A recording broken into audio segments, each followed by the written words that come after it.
welcome to patreon.com/the Derek Lamont Experience. Also, you will hear this later on the All Our Nonsense podcast network. Patrons get first dibs on these episodes. So if you're waiting for this episode to drop on the All Our Nonsense podcast servers, you're going to have to wait a little bit. But again, welcome to patreon.com/Derek Lamont Experience. I am back with a album review or an album synopsis, if you will. It's been a while since I've done this. Interestingly enough, the YouTube channel, where I also post podcast episodes, the episodes that have the highest views are always these album series. You know, the making of Reasonable Doubt, the making of Life After Death, parts 1 and 2, and things like that, so on and so forth. Lately, you know, the making of Machiavelli. A lot of people were like, okay, are you going to do All Eyez on Me? I said, yeah, absolutely. I'm going to do All Eyez on Me. Give me a second. I'm going to get to it. And now's the time. Here we are. So welcome to the making of Tupac's seminal classic, All Eyez on Me. Also the very first rap double LP. Sorry about that. That was me opening up a can of Coca-Cola. Yeah, this episode's been a long time coming. I apologize for the wait. I thank you guys for being patient and waiting with me. And I'm happy to deliver it at this time. Yeah, let's go ahead and get started. Again, you know, All Eyez on Me was a huge moment for hip hop. Tupac Shakur was released on bail. He was bailed out by Suge Knight and David Kenner of Death Row Records. You know, there's been so much talk about the situation. His contract was basically written on notebook paper, handwritten, signed right there. 3-album deal. That's why All Eyez on Me is a double album, and Machiavelli being another that would be fulfill his 3-album commitment to Death Row. So this album is very, very important for mainstream. Everybody who's anybody, you know, who wants to be recognized as a titan of rap or one of the top tier dudes, they've all done a double album. Jay-Z did it. Big did it. Nas has done it. Drake has done it. Gosh, who else has done a double LP? So many other artists have done it, right? So obviously Tupac kind of set the standard. Not even kind of, he did set the standard. If you want to be mentioned among those greats, then you got to do the double album. And Tupac kicked it off. So without further ado, this is the making of All Eyez on Me as told by XXL magazine. The article is called Against the Grain. When Tupac was released from prison and into the arms of Death Row Records and Suge Knight, he couldn't wait to hit the studio and make music. The result was All Eyez on Me, hip-hop's first true double LP that solidified Pac's status as a top rapper in the game. Like we always do about this time, let's throw it back to 1996. In the weeks leading up to Tupac Shakur's fall 1995 arrival at Los Angeles Can-Am Studios, Death Row's de facto recording home, the place was abuzz with anticipation. Arrangements were being made. Tracks prepared. It had yet to be reported in the press, but Pac's release from upstate New York's Clinton Correctional Facility was imminent. Death Row Records owner Suge Knight had secured a $1.4 million bail bond, and Pac signed to his label in return. When Pac reached the studio at 12 a.m. Friday, October 13th, he worked till daybreak, completing the song's Ambitions as a writer, and I Ain't Mad at You. The blatantly confrontational Ambitions is emblematic of Pac's post-prison mind state. The difference from his previous album, Me Against the World, released through Interscope Atlantic Records during his incarceration, was palpable. Me Against the World was sort of handpicked by the record company to be all positive songs, explains Be Legit, who appears on All Eyez. All the material he wrote during that time was expressing who he wasn't able to use. All the material he wrote during that time that was expressing who he wasn't able to use. So when he got out and got with Death Row, it was like he could say anything that he wanted to. Pac monopolized both of Can-Am's rooms, churning out music at a blistering pace. A rotating host of producers catered to his every need. Johnny J, That Nigga Daz, DJ Quik, listed in the credits by his birth name, David Blake, due to a legal squabble with Profile Records, Rick Rock, Mike Mosley, Doug, Rashid, Devontae Swing, Bobcat, DJ Pooh, QD3, Dr. Dre, who contributed just 2 tracks, was planning his Death Row exit strategy. A double album, 27 songs, no skits, All Eyez on Me was completed in 2 weeks. It's tireless. Star, though, stayed at the studio for a total of 3 months, recording over 100 songs worth of raw material. And that's why there's so much extra material of Pac. People like, oh, he's alive because he keeps dropping albums. No, He stayed in the studio. He recorded this album in 2 weeks and never left the studio. Basically, that's why there's so many, unreleased Pac songs, and that's why we've been blessed to keep getting Tupac's album even after his demise. Um, Death Row had instructed the assistant engineers to always take the tapes, put them in the vault, explains former Death Row head engineer Rick Clifford, locked them up, nobody got copies. That's why there's still a lot of Tupac's catalog. With All Eyes on Me, certified 9 times platinum, and the 6 Tupac albums released since his death in September of '96, totaling more than 12 million in sales, Suge certainly made back his initial investment. XXL talked to the people who put in work on a West Coast classic, and this was written by Mr. Adam Matthews. And give me just a second to pause here. So, there's so much that can be said about this album. It's phenomenal. There's Book 1 and Book 2. He took a different approach. Obviously, it'd just be disc 1, disc 2 in this day and age. Drake, I guess, kind of flipped this with side A for the first disc of Scorpion and side B for the second disc. I'm trying to think of anybody else doing this. With Jay-Z's The Blueprint 2, the blue disc was the first disc. It was kind of the gift, and then the black disc was the second disc, which was basically the curse. So, Pac he really changed the game. He set the tone. First song, Ambitions as a Rider, produced by that nigga Das. Kurupt says, first day he came home, Ambitions as a Rider, that was the first record that he did. Suge brought him in. The word went through the office that Pac was home. Everybody who was at the studio at the time was up there. I came a little bit later. And when I came, Daz had already had the beat started. Pac wasn't in the studio for any more than 45 minutes before he had his first verse done and laid that fast. He didn't even want to chill. All he wanted to do was get on the mic. Whatever day he landed in Los Angeles, 2 hours after he landed, he had his first verse laid. Dave Aaron says, the first song I ever did with Tupac the day he got out of jail, he didn't go to the clubs. He didn't go try to meet women. He went straight to the studio like he was on a mission. And he recorded Ambitions as a Rider, and I Ain't Mad at You. Tupac came in and he was fresh out of jail. I seen them give him his death row medallion that same night, and then he came right in. He was ready to go. He was very hyped, very focused, a lot of energy, mad energy. And you could tell that he was really on a mission. He really had a vision of what was going on, and he wanted to get a lot done in that short amount of time. Daz states, the idea came from me sampling Pee Wee Herman. So if you listen to Pee Wee Herman, the Champ's Tequila, I just put the gangster twist on it. I gave it to Pac, came back to the studio, and it was done. So Daz says he basically started working on the beat around the time Pac got there, and he left 2 hours later. He came back, the record's done. Tupac worked like a mad scientist. Everybody says that. Snoop even stated that, that his work ethic he got from Pac, because he came in and just immediately hit the studio, feet running, and just started knocking out records. And everybody says that Pac will record like that. There's even videos where Pac is talking to, I believe it's the Outlaws, and he's like, look, we don't have time for all that extra shit. You got if you don't have a verse ready when I say you're up, you're not making the song. You record the record, we'll figure out the hook later, we'll figure out the title of the song later. Whatever he said in his verse, that's the title of the song. He was like, we're not going to sit there with the engineer, let them who like to sit in there mixing every drum and everything for days and days and days, let them sit there and worry about that shit. We got to mash on to the next song. It seems like, from everything that I know about the situation, Suge kind of gave Pac carte blanche to basically do what he wanted and to handle the album the way he saw fit, and it worked out for us. There's an excerpt here from Nate Dogg talking about Scandalous. Working with Pac was like working with your little brother. He was a little wild motherfucker full of life. He got an opportunity and ran with it.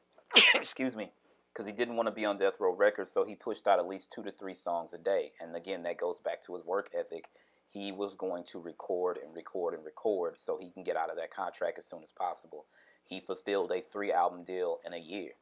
That's unheard of. And I guess it could be common in today's day and age, because the digital, we're doing everything digitally, and hardly do you ever actually see an album, a physical copy of an album. You kind of have to search far and wide.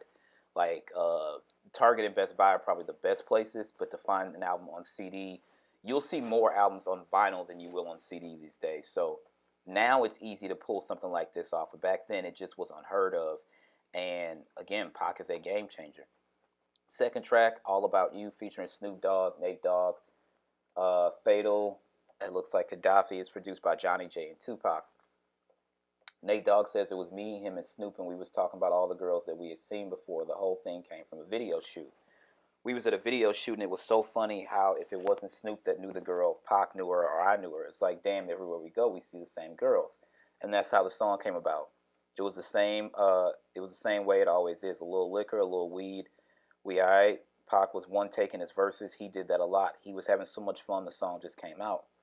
Johnny J adds, that was just one of the most hilarious records I've ever done with Tupac. I used Cameo's old school cut from 1986, Candy. Nate Dogg, Snoop, everybody sitting around on the speakers doing their thing. Next thing I know, every other studio we go, every other video, I'm like, Nate, I know you got to be fucking playing. They're like, nah, man, we're dead serious. That's the hook. We're talking about the video hoes. Drew Down says, it was me, Pac, Psych, Rage, and a couple of outlaws in the studio. We always had bitches in the studio. The only crazy thing was the outlaw niggas, Fatal Hussein and can't see who that is. It's really blurry. I'm sorry, this article's old and it's in a PDF. Was going to get on the track. It was like an interlude at the end. I did the beginning, uncredited ad-libs, and they was going to do something at the end. Then the motherfuckers did something where they fucked up. They couldn't get it right. They was too high and too drunk. They was messing up. They was in the microphone booth and they was fucking up, and Pac said, y'all get the fuck up out of there. I don't know what the fuck y'all were doing. They was just playing around. They was taking too long, wasting time. They laughed their ass up in there and all the way out. And that's, I guess, how Drew Down got on the end of All About You. So, yeah, I don't know. The Outlaws are very interesting. They were young. Like, those guys are my age, most of them, I think. So they would have, I was 14 when Pac got killed. I was a freshman in high school. All Eyez on Me came out, I was like in the 8th grade. So, yeah, these guys were young. Like, some of the Outlaws were like, actually, I think the youngest is Noble, if I'm not mistaken. He's about my age. So he was literally a kid at this point. So, running around doing crazy shit, you with basically the biggest rap artist in the game. And you got weed, women, and alcohol at your disposal at any given time. So I get it. You know, not to say that it's the right thing, but it happens, right? Moving on to number 3, Scandalous. Featuring Nate Dogg, of course, produced by Daz as well. Nate says that song was done in 10 minutes. The beat was always already made. Okay, we don't go in the studio and wait on nobody to make a beat. We never stay in there long enough. Working with Pac was like working with your little brother. I read a bit of this earlier, but I'll go over it again. He was a little wild motherfucker full of life. He got an opportunity and ran with it because he didn't want to be on Death Row Records, and I think he had 3 or 4. I'm not sure what kind of album deal he had, but he wanted to get off it though, so he pushed out at least 2 to 3 songs a day. Again, it was a 3-album deal. Since All Eyez on Me is a double album, that basically knocked off 75% of it. He just had to complete the other 25%, which became Machiavelli. Dave Aaron says Pac was demanding and very difficult for some people to work with. He had run engineers out of the room before. He was easy to work with if you gave him what he wanted. He wanted to work fast, quickly. He didn't want to mess around with a whole lot of things technically, so you had to have everything together right away. He'd come in, want to record, not from the top of the song, but when he first walked in the booth, he'd say, drop it. Record, and he'd start talking this shit. He would come in and jack people's time because he knew his stuff was more important. He had a sense that he was important. He knew that he was carrying the flag for Death Row other than Snoop, and I would imagine that he somehow knew that Dre was actually on his way out, so he was going to be very, very critical to the success of Death Row going forward, at least in a small time, because obviously, again, he only signed a 3-album deal, and he wanted to get out of there as quick as he possibly could. So I guess that's why Pac kind of went in there guns a-blazing to get, what he needed to do to get it done as quick as possible. Track 4, Got My Mind Made Up, featuring Daz, Kurupt, Redman, and Method Man, produced by Daz. Kurupt says the original record was me, Rage, Redman, Method Man, and Daz. I told Daz, man, this one we need to drop this. We need to put this on Dog Food because we did it when we were making Dog Food. When Pac came home, we put it up for Pac like, you want this record? Pac was like, hell yeah, I want that record. And he dropped his verse where Rage's was because Rage said she put her verse on something else, and that's how the record made it on Pac's album. Me, Method Man, and Redman, and Daz, Rage, that was the original record, and Inspector Deck was on it at the end. Very interesting. So you'd had 2 members on Wu-Tang on this record originally. That's him you hear at the end, Wish This Bliss, that's Inspector Deck. He says, I went and picked up Red and Meth and Deck personally and took them to Daz's house. We knocked the record out in about 3-4 hours. It was done. It was a done deal, and then we didn't use it because Daz wasn't feeling like mixing it and doing all that. We ended up taking it to Pac because Suge was like, when it's time to work on a project, everybody needs to give everything to whoever's project it is. And I've heard that about Death Row. Some of the best stuff that was being saved, Suge let them know, Pac is coming home. Whatever you got, give it to Pac. And that's how some of the best shit made this album. Dad says, we did that song in my house. Kurupt had brought Meth and Red over to my house, and Deck was on the song too. He was at the end, INS, the rebel, just his voice. They had taken his verse out and kept the background because it sounded good. It originally wasn't a Pac song. I had transferred it at Dr. Dre's house and left it out there. Pac was flossing like, I got it beat with Method Man, Redman, Dre made it. That's what Dr. Dre told Tupac. So Dre, they said Dre was known to take credit for other people's productions. Daz did do a lot of work on All Eyez on Me, and he deserves to be credited. Here's the thing. Snoop said this, and I kind of agree with this. He said, just because Dre didn't make the beat doesn't mean he didn't produce that record. If Dre sat in the session and kind of said, hey, no, I want you to spit it like this, or this, there should be voice inflection here, or change this, or take that bar out, then yeah, he should get a producer credit. He absolutely should. A lot of people think that producing a record is just making the beat, and that's not exactly how it goes. There's a lot more to it. Now, some people just credit themselves because they're in a position where they can do that. Executives at record labels do it all the time. And, you know, that's how artists, you know, if you want to get ahead back then in the game, yeah, artists would sign over their publishing or a percentage of their publishing and things like that. And, you know, some guy who sits in a suit and sits in an office all day and rides around in a limo who never set foot in the studio will have a writer credit on a record and something like that. And that's not right. That's just really fucked up. That's how the whole feud started between Dre and Pac, because I happened to be walking by the studio like, that's my beat. I did that. Pac was like, that's your stuff. From that situation, that's when he and Dre started feuding. Dre was taking credit and wasn't doing nothing, wasn't coming around. Very interesting. And then, obviously, if you listen to Machiavelli, and we talked about this on the Machiavelli coverage, Pac just went to Dre full steam ahead. And, I mean, everybody, not only Dre, but Big, Puff, et cetera, et cetera. You just never, everybody kind of caught it. And it's crazy because Pac said that the beef was over before he got killed. The Outlaws, of course, are witness to that. Pac just never got a chance to come out and say it. And we know this is true because Nas said the same thing. Their beef was done. It was very short-lived and it was done. Pac got killed before it could be publicly, you know, recognized. Number 5 is one of the singles from the album, How Do You Want It, featuring KC and Jojo. Part of this record, to my knowledge, came about because KC and Jojo, Mary J. Blige, and actually I think the other members of Jodeci were all in a position to be managed by Suge Knight. And they were going to be signed to Death Row, or that was the hope, and things fell through, but they were to be managed by Suge Knight, and that's how this connection kind of started. This one's produced by Johnny J.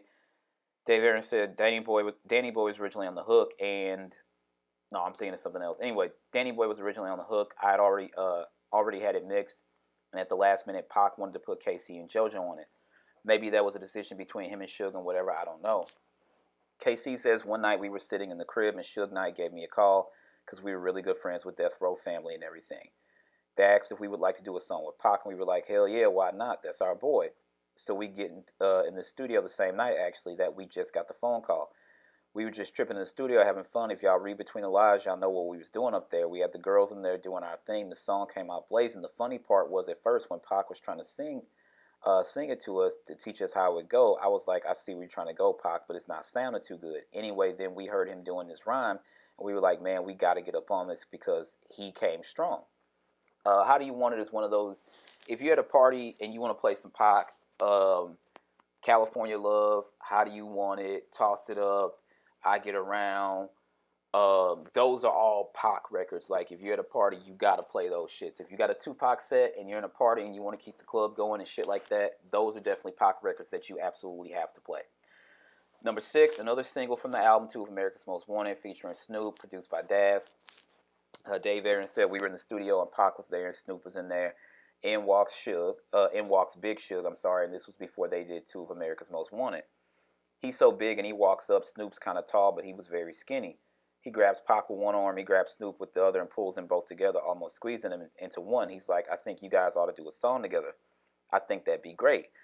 That was awesome to see how big he was, and he put them both together like that, and they wound up doing the song. Now here's the thing: Pac and Snoop were gonna work together regardless. Snoop had said to Suge, "We need to go get Pac and get him out here with us," and Suge was thinking the same thing in his head. So that was gonna happen regardless. Um, Dad says Pac was going to court, Snoop was going to court. There was a lot of chemistry between them. Pac was very adamant that the album was spontaneous. Everything that you hear, everybody got one take. They couldn't go back and fix anything. Pac said that number one, hip hop is different from R&B. If a guy can't get out and spit 8 to 16 bars, then he's not ready. He's not ready yet. Then he said the longest first take. He loves the first take because there's a certain feel to it. He said if people go back and try and fix it, they would start thinking about it. They would lose the feel. They would mess it up. So the only one who refused to get out there like that was Snoop. Snoop said he'd come back tomorrow and do it. I think Snoop went home, wrote his stuff, learned his stuff, came in and knocked it out. First take, all Snoop said was, "Wait a minute, you ain't gonna put me out there on one take. I'll come back and do it tomorrow." Interestingly enough, when we talked about Big on the song Notorious Thugs, obviously with Bone Thugs and Harmony, Big had never spit like that. Bone laid their verses. They were all smoking, drinking, whatever.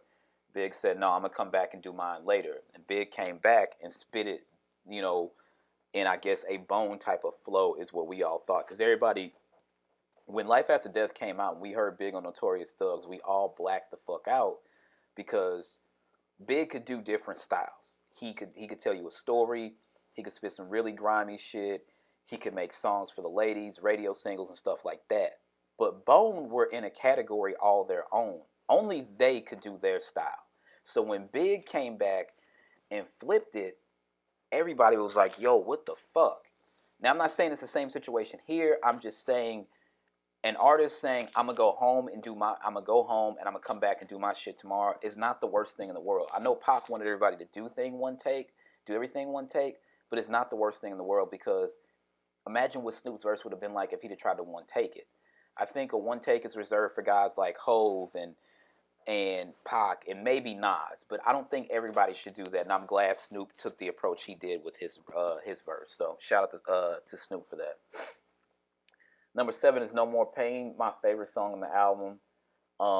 That's produced by Devontae Swing, of course, of Jodeci. Again, they had that relationship. As Casey said, Death Row was basically family. Again, Suge wanted to sign Mary J. Blige, Jodeci. They had been working together, and obviously it was very tense because Bad Boy and Death Row were having their issues. Suge's best friend got killed. Suge, to my understanding, kind of blamed Puff for it or something like that, and obviously Puff is basically responsible for the early careers of Jodeci as well as Mary J. Blige, so nothing's done by mistake when it comes to certain things like this, and believe me, Suge did nothing by mistake, and he was making a move to sign them in an effort to get at Puff. In my humble opinion, I can't see any other way that you can look at it and be like, oh no, it had nothing to do with that. He 100% was doing what I think he was doing. And I can't, anybody that thinks otherwise, nothing's done by mistake, especially when Suge Knight's involved. That's all I'm saying. Again, No More Pain. Dave Aaron says, I was at the studio at 8 p.m. Everyone else always got there late, 10, 11 p.m. At 3 a.m., Devontae showed up by himself. He wanted to lay a few more parts before they mixed it. It was a very sparse track, but the keyboard parts he put in were very eerie and weird sounding. He was very quiet that night, very focused. It was interesting to watch him work. He finished about 5 or 6 in the morning and said, I want to mix this now. We mixed it that same night. It was a long night. Interesting, they don't go on and say anything about Pac's vocals or anything like that or how Pac laid his verses. That's kind of stuff you want to hear. I do like hearing producer stories as well because I always know, like, what were you thinking when you came up with this instrumental, or what were you thinking when you added, where you sampled this or something like that. So I don't know, but I would like to hear how Pac came up with the concept, or what made him go in there. And knowing Pac, you just fucking never know. No More Pain is one of my favorite Tupac songs. Like, if I'm in my car and I throw on a Pac playlist, Ambitions as a Rider, I'm turning up full notch. No More Pain, I'm turning it up full notch. Those are just classic Pac shits, and that's why Book1 is held in such high regard. In my opinion, if you take the best songs, I have this opinion about every double album. The most flawless to me is still Life After Death, because Disc 1 and Disc 2 hold up on their own. With Scorpion, I feel like if Drake had taken the best songs from disc 1 and the best songs from disc 2, he'd have a completely perfect album, and then they'd be like, okay, that's his hip-hop classic. Take Care is a classic, no doubt, but they don't, because there's a lot of melodic records, they're like, yeah, but it's not a hip-hop classic. Jay-Z said himself, the only issue with the Blueprint 2, too many songs. If he had taken the best records from the first disc and the best records from the second disc, he'd have a flawless album, and he's right. And I feel the same way about All Eyez on Me. Number 8 on Book 1 is Hearts of Men, and that's produced by David Blake, a.k.a. DJ Quik. Quik says it's crazy. A lot of the credits got fucked up back then. It was real bad business going up there sometimes, and if you didn't go in the office with Roy, Suge Knight's assistant, and then do your credits, you got screwed. I got fucked. I did a lot of remixing on that record and overdubbing and mixing that I wasn't credited for. I made a lot of those records sound a lot better than they did when they came into the studio in a real small amount of time. In 2 days, I remixed like 12 songs. But for the most part, Hearts of Men was the only one that made it on the album that I produced myself. Pac was venting. He was vexed about something, and he wanted to speak about it. And my job as a producer is to lay down the musical bed so he can be most comfortable getting that shit out of his system. And I think that's what we accomplished.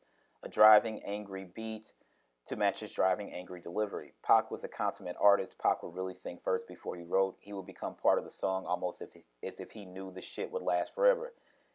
He was that meticulous about the way he wrote to certain tracks.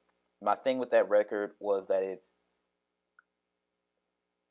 as tight as Pac was, he's legendary. I still tried to be the producer and check what I didn't like and see how we can make that record near perfect. If we can make it perfect, I had to be stern with him on some things, but for the most part, it was like working with the ghost.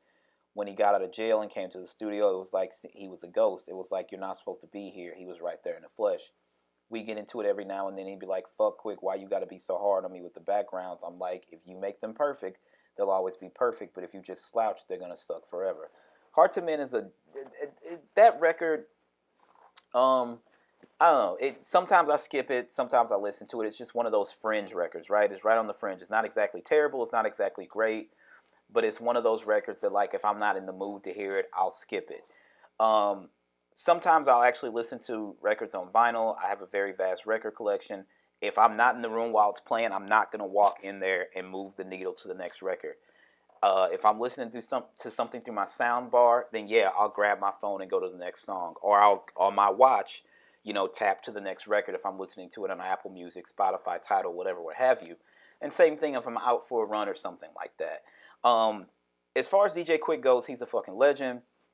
Quik doesn't get nearly the credit he deserves, not only in the West Coast, but in hip-hop in general. He is one of the elder statesmen of the game. He should be mentioned among the Snoops, the Dre's, the Jay-Z's, the Nas, so on and so forth. As far as producers, DJ Premier, Just Blaze, Kanye, Q-Tip, Pharrell, he is in that category. He just doesn't get the accolades he deserves. DJ Quik did a lot of work on a lot of your favorite songs, especially West Coast artists. He did a lot of work on those songs. He was just never credited. So you listening to this, you're probably like, he don't know what the fuck he talking about. This nigga talking about DJ Quik a legend. He is a legend. But you have to really dig and do your homework and be like, damn, Quik was this, Quik did this, Quik did the keys on this, Quik did the drums on this. Quik did a lot of shit on Dr. Dre records that you would never know. DJ Quik is a legend. He should be respected as such as well. Number 9 is Life Goes On. It's one of those sentimental records. When I hear Life Goes On, I always think of friends that I have that have passed away, and most of them to murder, and family members and things like that. How many brothers fell victim to the street, or is it how many niggas fell victim to the street? Rest in peace, young brothers. They heaven for a G. Be alive. I told you I never thought of death. My niggas, we the last one left, but life goes on. It's one of those records, and it's like, if you're leaving the cemetery from burying somebody, this is kind of a record you might play, especially if it's one of your homies. This one was produced by Johnny J. He says, we had people in sessions, you want to call them street guys or hardcore. They were deep into their thing, and they broke down in tears. I can't believe I saw that. You see what I'm saying? That record just has so many people emotional. Drew Down says there was more in the serious tip when they got serious about something. There wasn't too many people up in the studio when a nigga really want to be serious. Pac just dumped out all the weed on the mixing board and about 4 ounces of smoke and was writing. and niggas had to be quiet. It was on the real low quiet tip. That was serious time. Yeah, again, it's just one of those records um, that when I've had to unfortunately bury friends and family members and stuff like that, who unfortunately it wasn't natural causes. They were murdered. I had 3 of my cousins murdered in a 6-year span, right? Bunch of homies I grew up with murdered as well. So yeah, when I hear that record, it always makes me think of those people. And like he said, that was a real serious record. We had real street dudes in there crying. It can bring you to tears, especially if you're thinking about somebody and you start to miss them listening to that record. So shout out to Pac, man, and that should be one of those seminal Pac songs as well. It just doesn't get the credit that it should, but it's definitely one of Pac's strong records because it represents so much, and it represents, fallen friends, families, and soldiers. So yeah, that's a record that doesn't get nearly the credit that it absolutely should. Number 10, Only God Can Judge Me Now. Another Pac record I love. This one features Rapping Forte. It's produced by Doug Rashid from Mad Castle Productions and Harold Scrap. Very small excerpt about this. Dave Aaron says, I thought this was a pretty introspective, pretty straightforward. Doug Rashid's beats weren't that complex. They usually were compromised with a few loops and some percussion and a good solid drum beat. I recorded Rapping Forte's vocals for that. He's a fun guy. He had a little pimp status going on. He really fit the Oakland mold. Here's the thing about the Bay. The Bay puts out legends. They just don't get their credit. It was dope to see E40 and Too Short do the verses last year, like right before Christmas. That was some real Bay shit they really put on. I know some people out the Bay, coolest fucking people you ever met. Shout out to Brittany. She's awesome. She's from the Bay. We met on Twitter. She's super fucking cool. She's from the Bay. Like when Too Short and E40 did their verses, she was like on level 10, like real Bay Area shit. When you think of the Bay, you think of E40, you think of Too Short, you think of Yuckmouth, Rapping Forte, Mac Dre, and a lot of people, this younger generation definitely didn't really know much about the Bay until Drake did YOLO. The impetus is not exactly like he doesn't talk about a lot about the Bay type shit, but Drake has some connections and ties to the Bay. Well, he recorded that in Las Vegas in Marley Marl's house. Not Marley Marl, hip-hop legend. Marley Marl, he was on one season of, I think like the very first season of Love and Hip Hop LA. Yeah, he recorded in his house, and they said he laid it, and he didn't, they counting the bars and like, wait a minute, what the fuck is he doing? He finished the verse and went directly into the hook. That's why you hear it. I think Drake won't take that, because if you listen to the record, he finishes the verse and goes directly into the hook. And most people are like, nah, he punched in. He didn't punch in, because they sat there counting bars. They're like, yo, this kid don't know what he's doing. But he finished the verse. He was into the hook at that point. So a lot of people got their first taste of the Bay, this younger generation, from that record. And Mac Dre's mother actually is in the beginning of the video as well. And it does have a really, really deep Bay feel to it. And shout out to Drake for putting on for the Bay and stuff like that, and repping for people from the Bay and stuff like that. They had a resurgence, man. The Warriors won 3 titles, and they're really on hit right now. They're 10-1, I believe, this season, and this is without Klay Thompson. So the Bay always represents. I'm glad that that Pac, because he kind of was around Oakland and Marin County and stuff like that, so he put on for the Bay as well. But they don't get enough fucking credit, man. Like, people might not know, but E40, like, there was word that Big had sort of dissed E40 or something like that. Big did a show in the Bay, and they surrounded him and wouldn't let him leave until they put E40 on the phone and they handled the situation. And then they let him leave or whatever. But yeah, the Bay is real. They get down in the Bay, man. Shout out to everybody from the Bay, though, for real. Number 11, Trading War Stories, another really good record. One of my favorite joints as well. Featuring the Outlaws, Sipo and Storm, produced by Mike Mosley and Rick Rock for Steady Mobbin Productions.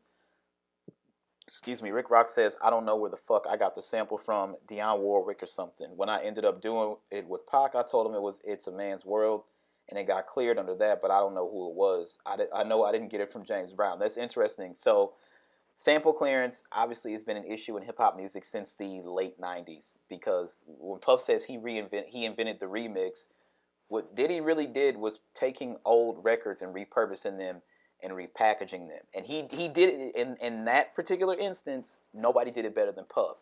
And now Hitmaker, aka Young Berg, has kind of come back and did the same thing. And my mother told me this when I was younger. Nothing's new under the sun. Bell bottoms have come back again. They've come. This is the second time in my lifetime they've come back, but they're originally from the late '60s and '70s. Nothing is new under the sun. Clearing samples can get very dangerous. What was the song? Blurred Lines, Robin Thicke, Pharrell, T.I. Biggest song. They didn't clear. Now, technically, they say they didn't sample Marvin Gaye, but the estate of Marvin Gaye says otherwise, and they had to pay dearly. Jay-Z, Hard Knock Life set him into the stratosphere. He got the sample cleared, but he didn't make $1 off the record. The writers cleared the record, but they wanted all the money from it. So, in turn, it was the right move because it sent Jay-Z into the stratosphere, and now he is Jay-Z. And now we have questions and conversations on Twitter like, would you rather have dinner with Jay-Z or have $500,000? And even Jay said, you need to take the $500,000. But sample clearance is always tricky. With this article, I wouldn't be surprised if something went back, something happened where they went back and said, no, you told us you cleared it under this, but this ain't the song. But then again, you have to be the person who owns the rights to the original record. And you have to prove basically, not without a shadow of a doubt, but you have to prove to a certain extent that your record was sampled without clearance. So, and that's as far as I'm going to take it. I've never tried to clear a sample or anything like that. When I produce anything, I produce it all originally. I don't borrow from anything else because I don't have the money to pay a legal team the fees to try to clear a record. And that's all I'm going to say. However, again, he said when I ended up doing it with Pac, I told him it's a man's world. It got cleared under that, but I didn't know who it was. I know I didn't get it from James Brown. I got it from somewhere else, but it sounds like a man's world. I couldn't remember because I used to do beats and didn't keep my samples. I just had all my shit on disc. And when I came to California from Alabama, I used to carry a bag full of discs. Napoleon says that song was personal for me. When I was 3 years old, I witnessed my mother and father get murdered in front of me. I got shot in the foot, so on this song, I kind of touched up on that. I was saying brothers want to talk about war stories. I seen my first war story at the age of 3. Pac already knew what happened to my parents, so he was excited that I touched on it. He knew that it was real. When Pac came and got me from the hood, he seen that I was going through it in an early age, and I think that was one of the reasons he embraced me. Not that he felt sorry for me, but Pac had a good heart. He saw his brother lost his parents and said, I feel it's obligatory to help him out. Pac and Napoleon had a very, very interesting relationship. Napoleon tells a story that when Pac got shot in New York and he got out of the hospital, I think it's Mutaz, his Arabic name, I'm not sure. But Napoleon says he was worried. And again, Napoleon's about my age. I think I was 12 when Pac got shot in New York. And he said, Pac looked at me and was like, Moo, did you really think I was going to let them take me away from you? They're not going to take me away from you. They are not going to take me away from you. And to this day, it's like Napoleon, it's weird to see him at this age. He's my age, and he's very mature. And he talks about how he was very young and living wildly, and he did not know, and didn't understand the ways of the world. And Allah taught him to be a better man. And even sitting down with the other outlaws, they were doing an interview, I believe, about All Eyez on Me, the film. And they were cursing, and he was like, I pray that my brothers stop cursing. So it's very interesting to see Napoleon at the age he is now, and very happy and very blessed for that brother. Very, very happy. Number 12 is the California Love remix, produced by Dr. Dre, featuring Dr. Dre and Roger Troutman. Tommy D says, fuck it. I can say it. Dre really didn't want nothing to do with that record. He didn't like at all that Pac came to Death Row, which I thought was kind of interesting because I remember he said, that's it, I'm done with Death Row Records now that Pac is here. Wow. I was like, what the fuck? I mean, if you look at that album, he didn't do shit on All Eyez on Me except for California Love. And this is why people were like, I remember when Machiavelli came out, here's the thing, there was no social media in 1996, right? The internet was basically in its infancy as we know it today. I remember the thing me and my friends did, if we weren't doing, like, looking up something on the internet for a school project, we were in, like, MTV chat rooms and stuff like that, right? I'm from St. Louis, Missouri. The Midwest is 2 years behind California and 2 years behind New York. So we get everything late, and we didn't have social media. Now we found out about everything in real time. That wasn't a thing back then. We found out later.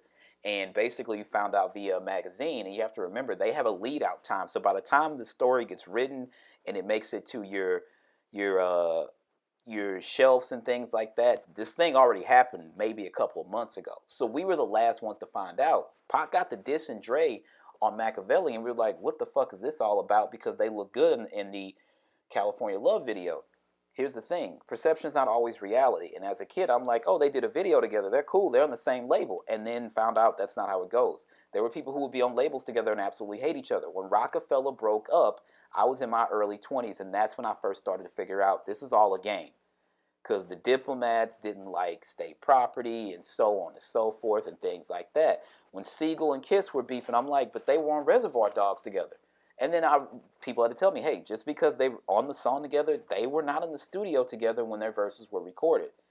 And that's when I started to learn more about the recording industry and things like that. So am I surprised by this? Not exactly. Again, he says he didn't do shit on All Eyez on Me except for California Love, which basically was that was going to be his single for Aftermath, right? Interesting. So he gave that to them as like a consolation gift before he parted. And Suge heard that shit and said fuck it and rushed up to Dre's house and made him put Tupac on there. So basically he lost his first single for Aftermath. Interesting. And it ended up being the first single for Pac because the original version of that is 3 verses with Dre rapping on it. The only person who's got that original version is DJ Sam, who's Snoop's DJ. So basically Suge was like, fuck it, we're putting Tupac on this shit, and this is going to be the single off the record. That shit was dope. Suge ain't no dummy. California Love was one of the... it was one of the singles for All Eyez on Me. It's one of those Pac records, again, if you're at a party, yeah, you should play this record. It's just one of those Pac records. You know what I'm saying? You don't have to talk much about it. Roger Troutman doing the voice box and all that shit. It's funny because this predates auto-tune as we know it before T-Pain made it as historically big as it is now. But Roger Troutman and Teddy Riley did some voice box stuff as well. So like when this happened, we were always like, oh, ain't nothing but like new voice box or something like that. Like they should pay Roger Troutman for this. Like Computer Love is one of those records, you know what I mean, that like all black people know when you hear Computer Love, that groove hits you like in your spine and you start like wherever the fuck you are. I could be in church and if I hear the first couple of bars of Computer Love, I'm gonna start grooving in that bitch. Lord forgive me. So yeah, it's interesting that Suge basically jacked that record from Dre and was like, yeah, you can go, but the record fucking stays. That's the thing, man. Unless you record shit in your own studio, if you record it in the studio that's basically the home of the label that you record for, they sometimes, you have to look at the paperwork, they basically own the masters for a lot of that shit. And that's how Suge was basically able to pull off this coup and give California Love to Pac. Dre's in both versions of the video. There's the Mad Max version that was supposedly a dream, and then there's the one where they're cruising around with LA partying that Roger Troutman is in. So, some people are really good actors, and I say that because it's like, oh, they're not actors. I'm like, if you don't, like, I make short films and fully feature independent films as well. We've spent literally 12 hours on set to get 2 minutes of footage. To be around somebody that long all day, we're talking 2-3 minutes of footage, a music video 4 or 5 minutes about this time. You know, especially that California Love, because the Mad Max version is like very cinematic, right? Pac and Dre had to spend a lot of time together. You can't just turn it on and off, or maybe you can, and that's why I would say that maybe Dre is a really good actor. So it's interesting to hear that this is really what went on behind the scenes. Again, I read this article when it first came out. I used to have the magazine. I couldn't find it, so I had to actually search online. So it looks like if you guys are listening to this, it's like, can he read? Yes, I can read very fucking well. It's very, very cloudy. Even with my glasses on, like I have to strain. I've zoomed in on the page and everything. I'm making the best out of the article that I can because I can't find my original copy. But again, yeah, it's very interesting to go over this stuff because it's been 18 years or so since I read this article originally. So this is very interesting and it's refreshing as well. Number 13 is the final. No, I'm sorry, it's not the final record on the album on the first disc. Number 13 is "I Am Mad at You" featuring Danny Boy. That was produced by Daz.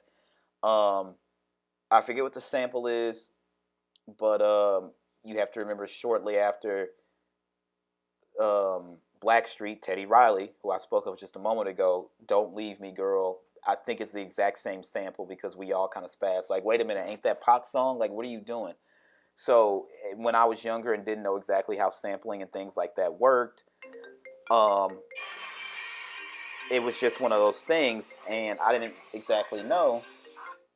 And everybody's like, "Yo, he stole Pac's record." He didn't steal Pac's record. They sampled the same original record, and I don't know what that record is. It doesn't really say here, I don't think. Kurupt says we knew that when we knew that was done when it was over. Oh yeah, Pac heard the beat and flipped out, and basically he was just like, "Man, this is it." We sat and we drank, and then Daz was just operating on the record. And then Pac was in there working. He wasn't with the distractions. It was more or less, let's knock this out, let's knock this out, let's knock this out. I mean, he get mad at the engineers, excuse me, for moving too slow. That was his thing. He'd be on top of them like, come on, man, what the fuck? This ain't too goddamn hard. All you have to do is press fucking record now.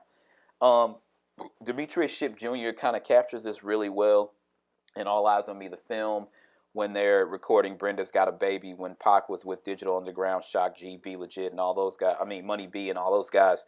He kind of presses the recording engineer to double his vocals and shit like that. And the engineer's like, it's not going to sound right. And he's like, it doesn't have to sound perfect. I want it to sound gritty. Demetrius Shipp, if nowhere else in that film, in that moment, he perfectly captured Tupac because that's really how the man was in the studio. And there's documentaries and video footage out there. If you guys don't believe me, look it up. I'm telling you, that's basically the way Pac was in the studio. So it's not surprising to read this part, and not surprising to hear that Pac was on the fucking engineer's head like that. 14th song is "What's Your Phone Number" featuring Danny Boy, produced by Johnny J and Tupac. Johnny J says that's probably one of the most explicit records I've ever done. Definitely a dirty record. Sensual, sexual, sexual. Danny Boy says Pac was a walking legend. I don't even know if he knew it. There were women coming through all the time, like any studio. You a guy, you not married, you live in that life, you have all the things that the industry provides for you. They're there as frequently as you like. The phone call, that was real. Whatever you heard on there was real. Pac got calls like that all the time. That's just us clowning in the studio. We put it on speakerphone and held the mic up to it, getting it going. There's no credit for the girl because she probably didn't want her mama hearing her like that. That's interesting.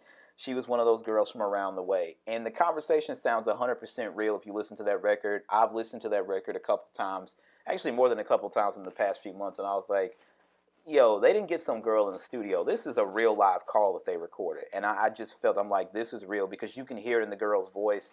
When you're younger and you're talking to a girl you just met or something like that on the phone, like, especially if you're from around the way, they got that certain flow in their voice. And you could hear that, and you're going to get, because of that, you're going to give them a certain type of flow when you're responding to them.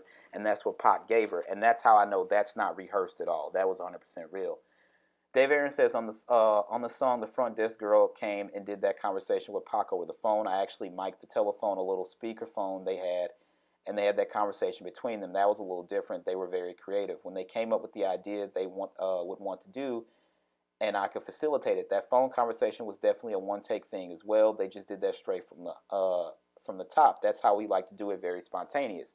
Okay, so I'm wrong. It did sound like a real conversation, but it gave. That's the thing about Pac and his legend. That sounded 100% real. One person says it was orchestrated, one person says it was not. So he didn't know that there was the girl from the front desk, but it sounded 100% real, and that's like how Pac would kick game to a girl, and she played off of it, so she did really well. She didn't get any credit for it. Funny thing is, this happens more often than not. If you've heard A Tribe Called Quest, Midnight Marauders, the tour guide from the album is also the receptionist at the front desk for Jive Records. So same situation, but a little different.